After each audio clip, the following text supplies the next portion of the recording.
Hello everyone, welcome back to GearUpWindows.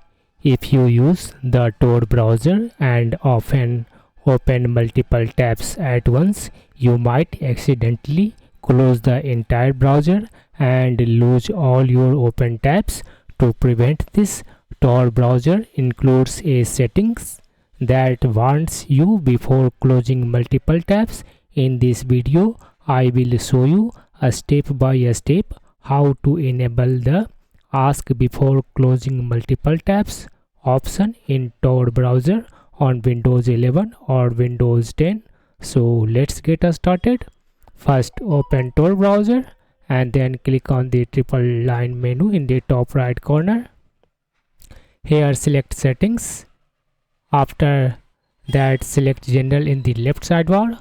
On the right under tabs section, check this one option that says ask before closing multiple tabs.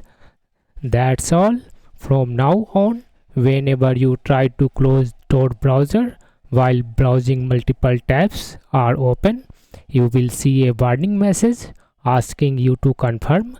This helps prevent accidental tab loss and keeps your browsing session safe. If you found this video helpful, don't forget to like, share and subscribe to GearUpWindows for more Windows and browser tips. Thanks for watching and I will see you in the next video.